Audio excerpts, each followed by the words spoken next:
Welcome to Everyday Happiness, where we create lasting happiness in about 2 minutes a day through my signature method of intentional margins, creating harmony between your to-dos and your priorities, happiness science, and musings about life. I'm your host, Katie Jeffcoat, and I wanted to share something that Sir Thomas Browne wrote in 1642. He said, "I'm the happiest man alive.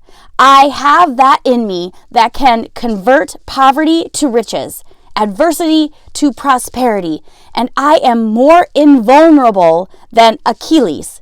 Fortune hath not one place to hit me." Powerful, isn't it? Our episode yesterday discussed the difference between natural and synthetic happiness. Today, we're diving into how average Joes often utilize it without even realizing it. One example is how we do this all the time with the stock market. We see our stocks rise 7% and we're happy. That would be natural happiness.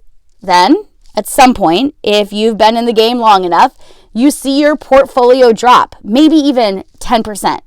You will likely think, that sucks, but at least it wasn't 20%. We humans try to find the silver lining. Some of us are better than others. Some of us get there quicker than others. But no matter what, though, we all have the capacity to see the silver lining due to those big old brains in our heads. They allow us to see the glass as half full. And frequently, we don't even realize we're doing it. I'll give you a personal example as well. As an adolescent, I didn't really feel like I belonged, right? I grew up in a small town in Minnesota, 2006 people in the middle of a cornfield. I felt like I had no way out. But as humans, we yearn to belong. It is scientifically in our DNA. So the emotional trauma of not feeling like you had good friends or people that really understand you can be devastating, right? But unbeknownst to me at the time, what I was doing was manufacturing synthetic happiness.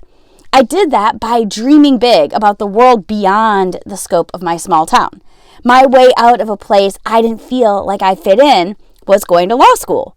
I thought that if I made enough money, I would have more choices. I wasn't necessarily wrong. I did achieve my dream of becoming a lawyer, but I had this tug on me that there was just something else. And as Dr. Daniel Gilbert puts it, we have within us the capacity to manufacture the very commodity we are constantly chasing when we choose experience over materiality.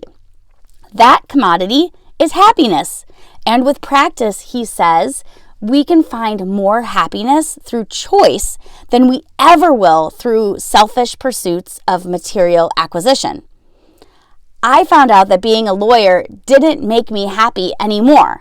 So while it was a means to an end, to a chapter of a life closed, I stopped. Now I'm here with you talking about happiness, which completely lights my hair on fire. Therefore, if happiness is not a thing, but a state of mind, then we can create synthetic happiness. Now, I'm not talking about toxic positivity, which is a whole different thing and one we don't really have time for today.